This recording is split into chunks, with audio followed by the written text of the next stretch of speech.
if you are navigating divorce with a narcissist, it is crucial that you get really clear and honest with yourself about what your goals are. What are you seeking to achieve? And then ask yourself, if you achieved that goal, would it make you happy? Would it bring you peace? Would it bring you serenity? Or would it be like a flash in the pan and then darkness? And I say this because I speak with many women who all they want to talk about is how bad their ex was. And it's sort of like if somebody is diagnosed with cancer, God forbid, and then all they do all day long is research that type of cancer and tell people how awful it is. Okay, fine. Maybe there is some benefit in that, in the sense that they get attention or they get sympathy or I don't know what. But it will not bring healing, okay? It will not bring a state of feeling good in your body, of health. And some people might never have known what it felt like to be happy and healthy and whole and loved and loving and coming from a higher place. So sometimes we can't want something that we've never tasted, because it's just foreign to us. Like if I asked you if you liked a particular song and you had never heard that song, you can't answer the question. But I digress. So what I have observed is that when these women go on and on and on about their ex did this and their ex did that, it's like, okay, you've convinced me he sucks, but so what? Like, there's a lot of sucky people on this planet, and you're not going to change them. The only thing you have control over is to change yourself, like the serenity prayer. God, please grant me the, the strength to accept that which I cannot change, which is other people, the courage to change what I can, and the wisdom to know the difference. So, because we can't change others, and I'm sure you've tried, you probably begged him to change, you begged God to change him, and it didn't work. So, what can you change? Which is you. What you believe you deserve. Where you're coming from. What your motivations are. You can elevate your desires. For example, when women want revenge, or people, a spurned ex-spouse, this is not limited to women, but in an interesting way, if you think about feminine energy as the receiving energy, when a man is spurned and he is filled with resentment and he's wanting revenge, it is like a distortion of his own feminine energy, because we all have both, right? We all have masculine and feminine energy, and when we are whole, then those energies are balanced and rectified within us. So, okay, fine.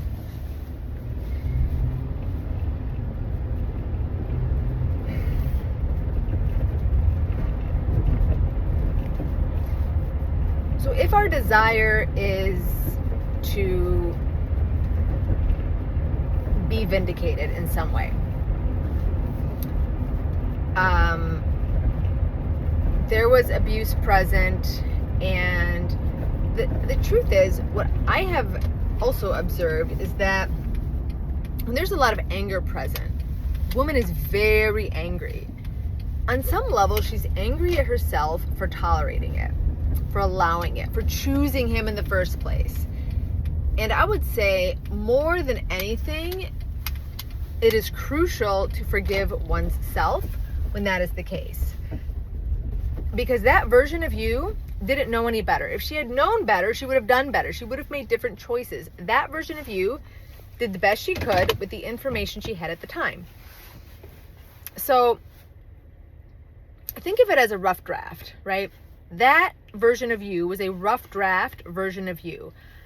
And you can't get to the refined, edited, finished, final copy, the perfect manuscript that's ready for publication, unless you have that first, second, third, fourth, fifth draft, right? It's a process. We're all works in progress.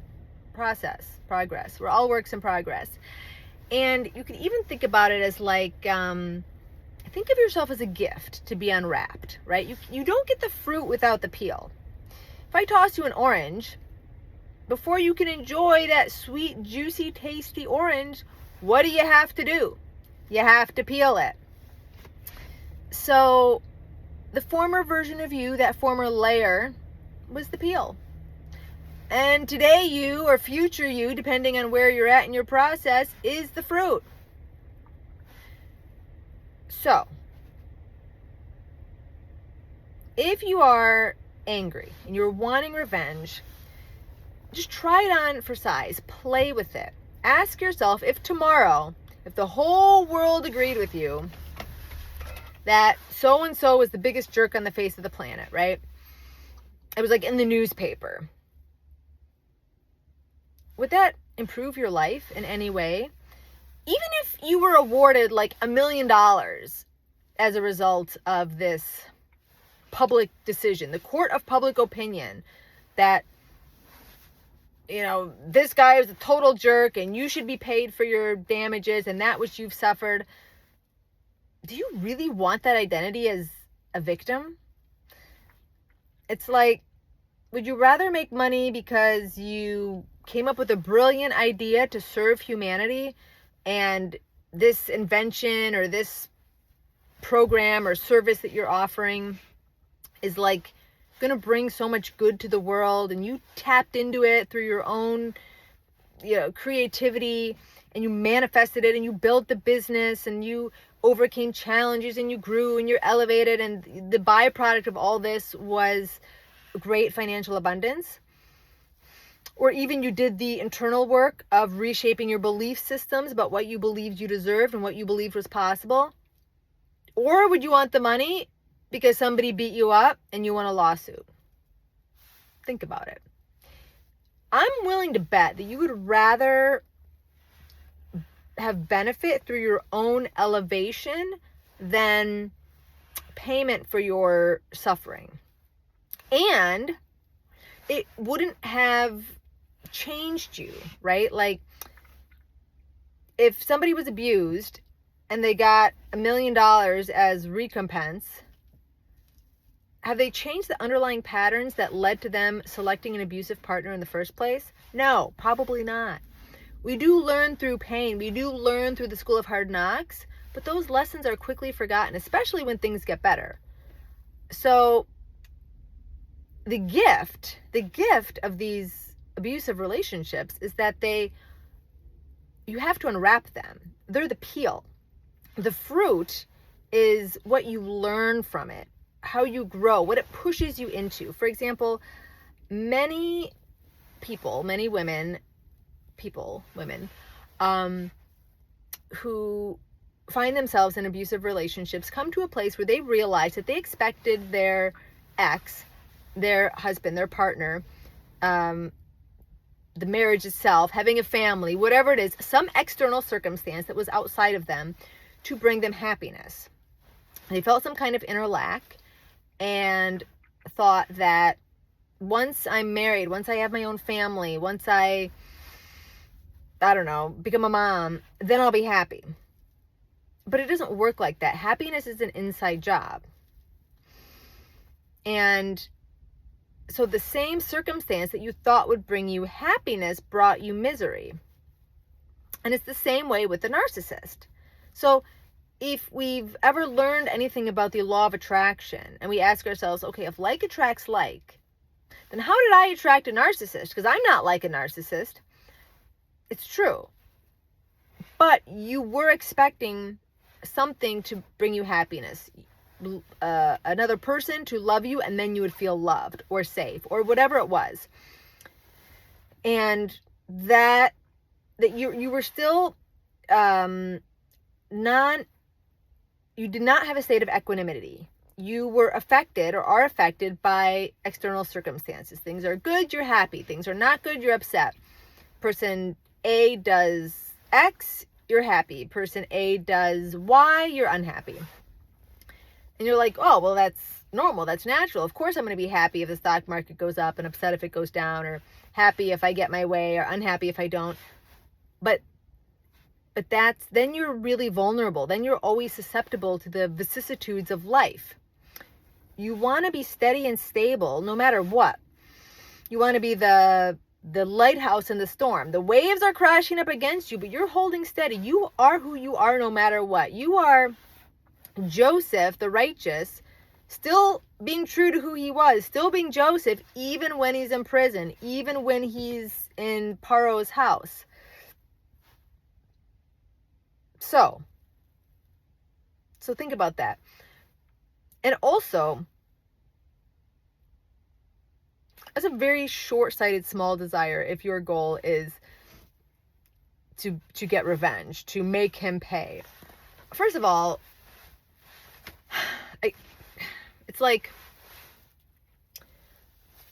if you've assigned yourself the task of proving, being the police officer, of proving how bad he is, well, first of all, now you're doing that piece of the universe's job, so nobody else has to do that. He can go on and have a great relationship, and the judges can love him because you've taken on the mantle of being his personal parole officer. Karma doesn't have to find him because you're taking care of that.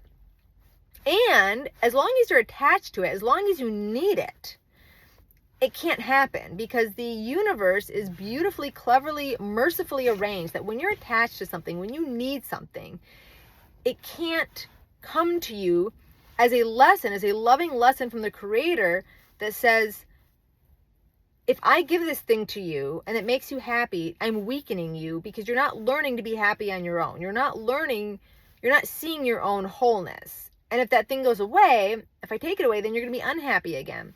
So I'm going to keep it from you until you learn to feel whole without it, then it can come.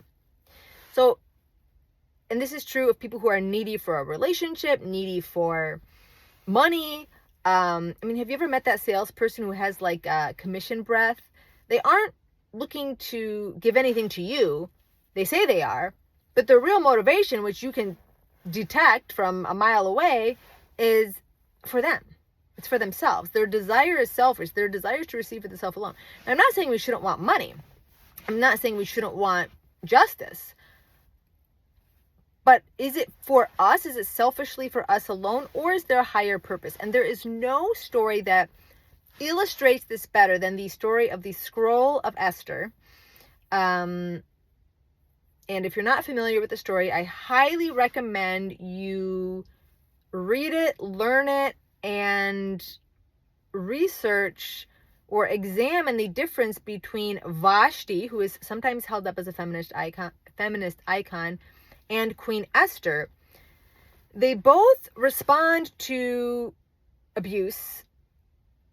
Neither one of them takes it, quote unquote, but Vashti's method, which is so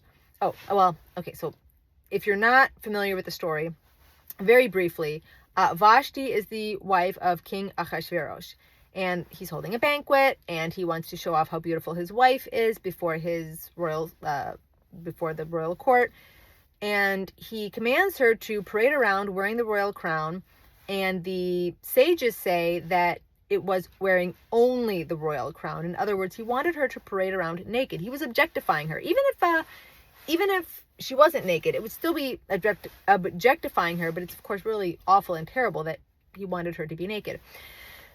So she refuses.